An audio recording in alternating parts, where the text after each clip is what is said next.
जय हिंद, जय महाराष्ट्र, जय सनातन बंधू आणि भगिनींनो.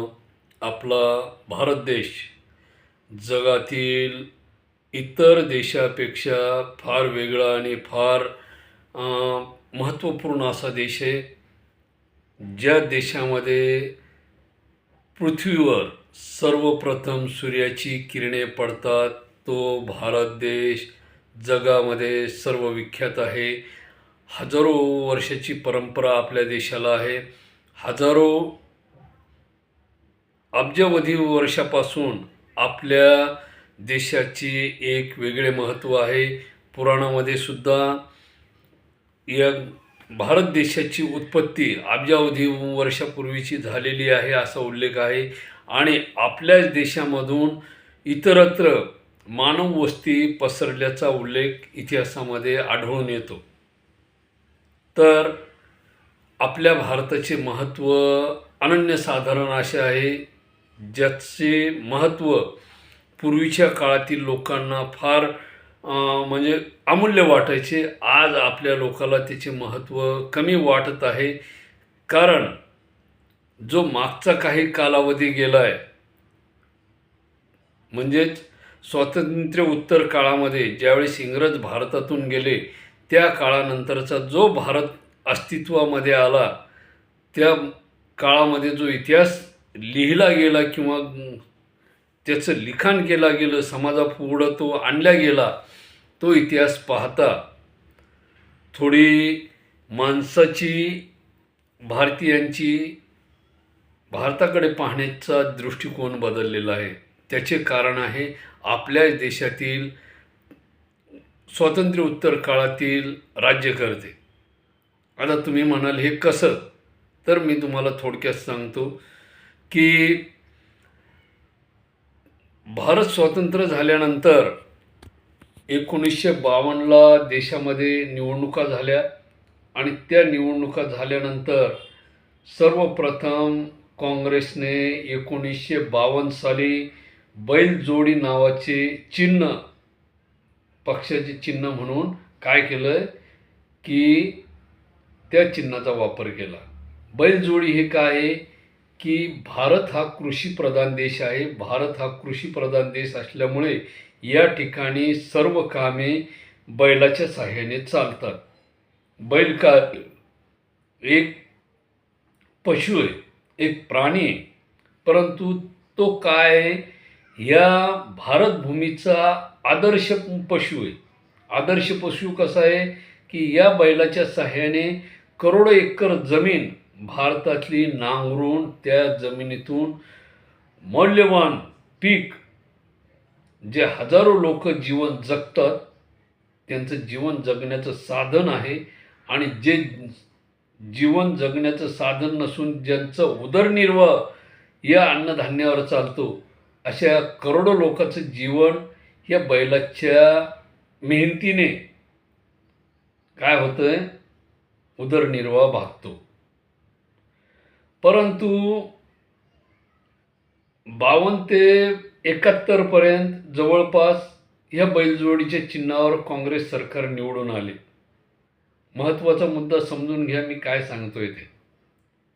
मला आजही कळालं नाही की ज्या काँग्रेसने बैलाच्या चिन्हावर 52 ते 71 म्हणजे जवळपास 20-19 वर्ष सत्ता गाजवली भारतामध्ये, त्यांनी बैलजोडीचे चिन्ह का नाकारले?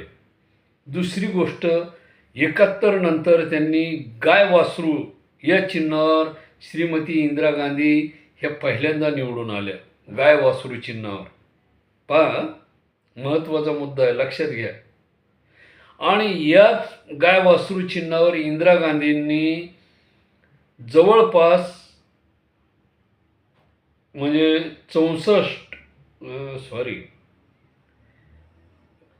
80च्या काळापर्यंत त्यांनी या चिन्हाचा वापर केला, गाय वासरू या चिन्हाचा. म्हणजे 71 ते 80-81 पर्यंत त्यांनी काय केलंय, या चिन्हाचा वापर केला. कशाचा? गाय वासराचा. आणि नंतर त्यांनी पंजाचा वापर केला. पण मला आजही कळलं नाही की गाय वासराच्या आणि बैलजोडीच्या चिन्हावर निवडून आलेली काँग्रेस यांच्या डोक्यामध्ये हे कसं शिरलं नाही की गाय ही राष्ट्रीय पशु होऊ शकते? का त्या काळामध्ये काँग्रेसच्या डोक्यामध्ये भुसा भरला होता, का इंदिरा गांधीच्या भरला होता, का पंडित नेहरूच्या भरला होता, की त्यांनी मोर या पक्षाला 1963 साली 1 फेब्रुवारी 1963 साली मोराला राष्ट्रीय पक्षी म्हणून घोषित केले. मोराची वैशिष्ट्य काय आहे? मोर इतर पक्ष्यापेक्षा दिसायला सुंदर आहे. पावसाळ्यामध्ये त्याला ज्यावेळेस पंख येतात त्यावेळेस तो पक्षी इतर पक्ष्यापेक्षा सुंदर दिसतो, नाच करतो, आवाज करतो विशिष्ट प्रकारचा, आणि इतर पक्ष्यांपेक्षा तो आकर्षक असा दिसतो. त्याची वर्णने ग्रंथामध्ये आहेत. भारतीय ग्रंथामध्ये महाभारत काळामध्ये श्रीकृष्ण परमात्म्याने मोराचे पीस आपल्या मस्तकावर धारण केले. दुसरी गोष्ट, कार्तिक स्वामींनी मोराला आपले वाहन मानलेले. त्याच्यानंतर सरस्वती माता जी आहे तिने सुद्धा मोराला आपले वाहन मानलेले. या सर्व दृष्टिकोनातून मोराला राष्ट्रीय पक्षी म्हणून घोषित करण्यात आले. परंतु 1973 मध्ये इंदिराजी पंतप्रधान असताना, तत्कालीन प्रधानमंत्री असताना त्यांनी हा विचार का केला नाही की आपण गेली 30-35 वर्ष या बैलजोडीच्या आणि गाय वासराच्या बळावर निवडून आलो. हा देश कृषीप्रधान देश आहे. या ठिकाणी सर्वची सर्व शेती बैल आणि गाय यांच्या सानिध्यातून होते. मग या गायीला राष्ट्रीय पशु का करण्यात येऊ नये? या गायीमध्ये भारतीय ग्रंथानुसार, सनातन धर्मानुसार, हिंदू धर्मानुसार या गायीमध्ये 33 कोटी देव असल्याचा उल्लेख करण्यात येतो. गाय ही गौमाता म्हणून ओळखली जाते. गायीला पूजनीय मानलं जातं. गायीचं शेण पवित्र मानलं जातं. गायीचं मूत्र पवित्र मानलं जातं. गायीचं दूध पवित्र मानलं जातं. एवढंच नाही, ह्या दुधाला अमृत म्हणून घोषित करण्यात आलेले ग्रंथामध्ये. मी सांगतोय हे नाही आहे, तुम्ही ग्रंथ वाचा म्हणजे तुमच्या लक्षात येईल. मी प्रत्येक वेळेस तुम्हाला ग्रंथाचा पुरावा का देतो की ग्रंथ हे आपल्या हिंदू संस्कृतीचे, सनातन संस्कृतीचे काय आहेत, मूळ पाया आहे. आता बरेचसे लोक आहेत जे स्वतःला पत्रकार वगैरे समजतात वगैरे, आता मी त्यांची नावं घेत नाही, पण त्यांना हिंदू संस्कृतीबद्दल, सनातन संस्कृतीबद्दल त्यांची आस्था वेगळी झालेली. त्यांचं म्हणणं आहे की हिंदू धर्म नाही आहे, सनातन धर्म नाही आहे, हे थोतांड आहे, हे काल्पनिक आहे, या सगळ्या गोष्टी कपोलकपित आहेत. काय? ह्या काल्पनिक आहेत, ह्या खोट्या आहेत, असं त्यांचं मत आहे. परंतु त्यांना म्हणा जरा तुम्ही पानं चाळा म्हणजे तुमच्या लक्षात येईल. काय? आता कसं असतं माहिती आहे का, एखाद्याला पटवून देणं जरा अवघड जातं, पण त्यांनी स्वतःच जर ते पटवून घेण्याचा प्रयत्न केला, काही जण नुसतं पोटाचा उदरनिर्वाह करण्यासाठी यूट्यूबवर मोठमोठाले व्हिडिओ टाकतायत किंवा मग पत्रकारिता करतायत, तो भाग वेगळा. पोटाचा उद्योग भागवण्यासाठी काय, काही डावे असतील, काही उजवे असतील, काही जे कोणी असेल, पण त्यांनी त्यांचा पोटाचा उद्योग भागवण्यासाठी हिंदू धर्माला, सनातन धर्माला तुच्छ लेखण्याचा प्रयत्न केलेला आहे. असे हजारो जण आहेत. त्यांची नावं सांगणं जरा योग्य वाटत नाही, पण तुम्ही पहा, त्यांचे पण व्हिडिओ यूट्यूबवर आहेत, नाही अशातला भाग नाही. तर आपण आता सध्या काय करतोय की गाय ही माता काय, किंवा गायीला राष्ट्रीय पशु म्हणून दर्जा द्यायला पाहिजे की नाही द्यायला पाहिजे, हे महत्त्वाचा मुद्दा आहे. आणि त्याच्यावरच आपण चर्चा करतोय की गायीला राष्ट्रीय पशुचा दर्जा द्यायला पाहिजे की नाही. आणि तत्कालीन पंतप्रधान इंदिरा गांधी यांनी हा निर्णय का घेतला की त्यांनी गायीला या ठिकाणी राष्ट्रीय पशुचा दर्जा का दिला नाही, तर ते बघतोय आपण. तर पूर्वीच्या काळामध्ये म्हणजे 71च्या काळामध्ये किंवा 73च्या काळामध्ये इंदिराजी दौऱ्यावर होत्या आणि दौऱ्यावर असताना अ, त्यांना असं म्हणजे आता माझं म्हणणं कसं आहे की सगळ्या गोष्टी ग्रंथामध्ये अवेलेबल असताना, सर्वांना श्रुत असताना, ज्या गायी आणि गाय ही भारताच्या प्रत्येक कानाकोपऱ्यामध्ये काय सांगितलेलं आहे, कुठला जरी पशुचं राष्ट्रीय पशु जर त्याला दर्जा द्यायचा असेल तर त्याचं स्थान काय आहे, त्याचं स्थान महत्त्वाचं आहे, त्याचे उपयोग महत्त्वाचे, त्याची आवश्यकता महत्त्वाची. मग गाईच्या मुलापासून म्हणजे त्या बैलापासून आपल्याला शेतीसाठी उपयोग होतो. त्या बैलापासून, त्याच्या शिंगापासून म्हणजे मरेपर्यंत तो कष्ट करतो. मेल्यानंतरही तो आपल्या उपयोगी येतो. मेल्यानंतर हा बैल स्वतःची कातडी, बूट, चप्पल वगैरे बनवण्यासाठी उपयोगी येतो. त्याची शिंगंसुद्धा उपयोगी येतात. त्याची हाडंसुद्धा पावडर करून त्या हाडाची बैलाच्या हाडाची पावडर करून ती पावडर आज आपण जी साखर खातोय ती साखर पांढरी करण्यासाठी त्या हाडाच्या पावडरचा उपयोग होतो. जे आपण पेस्ट वापरतो, बबूल असो, त्याच्यानंतर कोलगेट असो, क्लोजअप असो, या पेस्टमध्ये या पावडरचा वापर होतो. मी सांगत नाही, हे कंपन्या सांगत आहेत. तुम्ही पहा, बऱ्याचशा ठिकाणी या हाडाच्या पावडरचा उपयोग होतो आणि आता हळूहळू माणसाच्या हाडाच्या पावडरचा सुद्धा उपयोग त्या ठिकाणी होतो. आता त्या नवीन मशीन आल्यात, टाकलं की लगेच 10 मिनिटात माणसाची डेड बॉडी चुरा होऊन बाहेर येते आणि जेवढं पाहिजे तेवढं ते नातेवाईक घेऊन जातात आणि बाकीचं पावडर त्याच ठिकाणी पडतं. आणि ज्यांचे बेवारस आहेत त्यांचे हाडाचं पावडर काय होतं, असंच कारखान्यामध्ये उपयोगी होतं. म्हणजे साखर ही काय, उपवास धरणाऱ्या माणसाला ती योग्य नाही.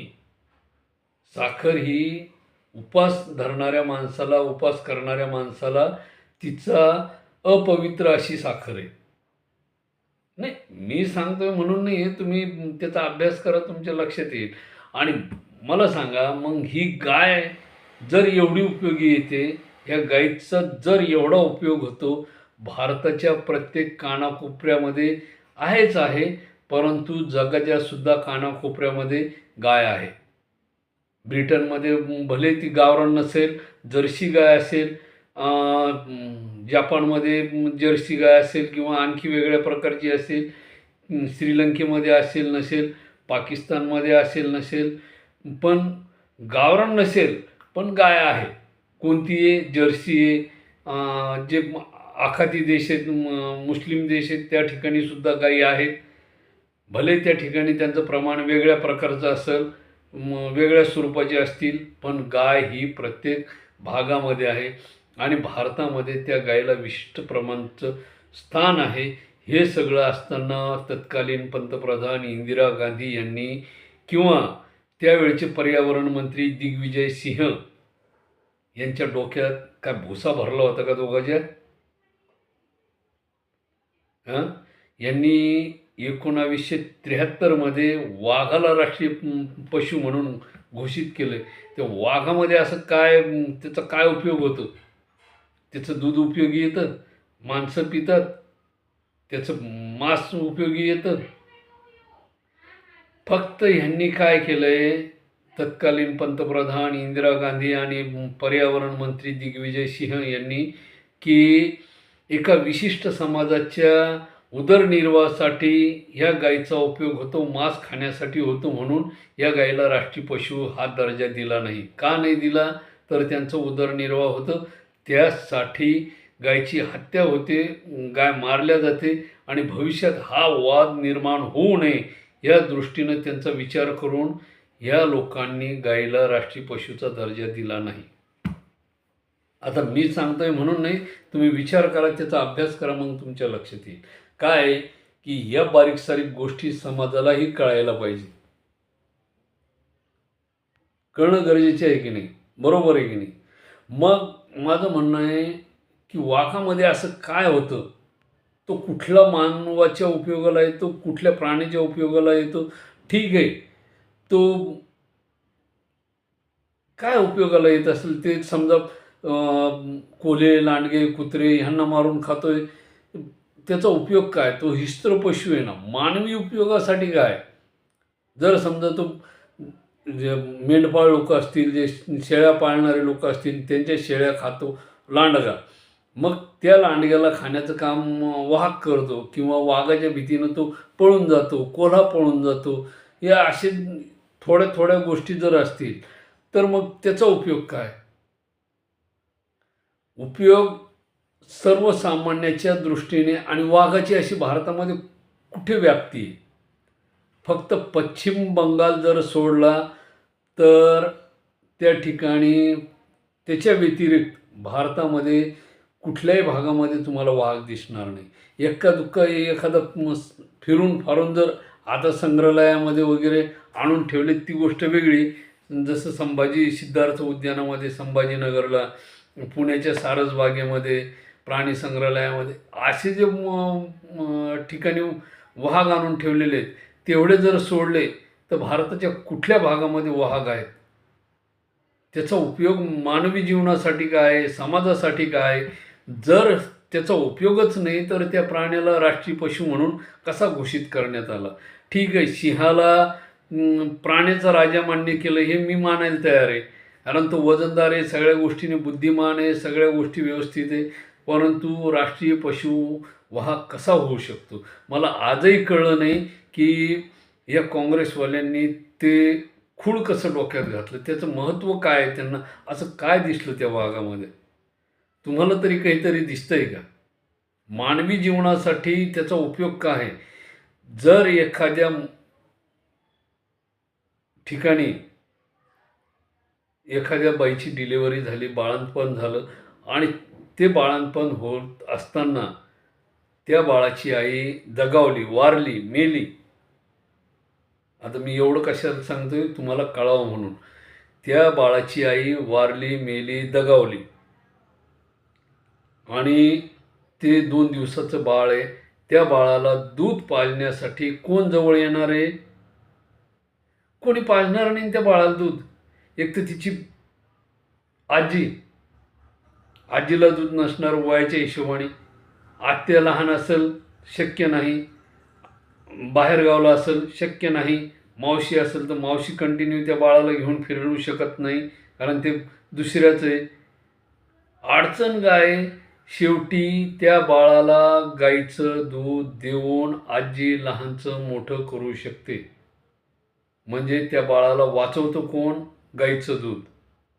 गाईच्या दुधाने ते बाळ जिवंत राहू शकते. गाईच्या दुधामध्ये अमृतत्व आहे, त्याच्यामध्ये अमृताची गोडी. पुराणामध्ये गाईच्या दुधाला अमृत म्हटलेलं आहे.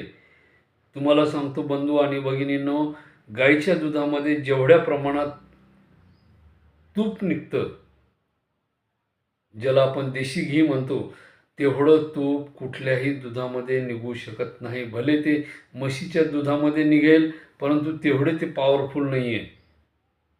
काय आहे? पहा, दुधाचं दही होतं, दह्याचं ताक होतं, त्या ताकामधून लोणी निघतं, लोण्यामधून तूप निघतं आणि हे सर्वच्या सर्व मानवी, या सगळ्या गोष्टी मानवी जीवनाला उपयोगी आहेत. त्या गायीपासून झालेली कारोड ती वंशवृद्धी करते, वाढत चालते. जो बैल होतो, मुलगा होतो, तो शेतकऱ्याच्या उपयोगी. आज समजा ट्रॅक्टर झाले, उपकरणं आले, आधुनिक साहित्य आलं, बैलाची कमतरता कमी आहे, परंतु दुधासाठी गाय ही कंपल्सरी आहे. गाय ही महत्त्वपूर्ण असा प्राणी मानवी जीवनामध्ये आहे. तुम्ही जर लहान मुलाला म्हशीचं जर दूध दिलं 2 दिवसाच्या बाळाला, तर त्याच्या पोटामध्ये चिपा तयार होतात, त्याला संडासचा प्रॉब्लेम येतो. गाईचं दूध चीप तयार होत नाही, ते पूर्णपणे पचतं.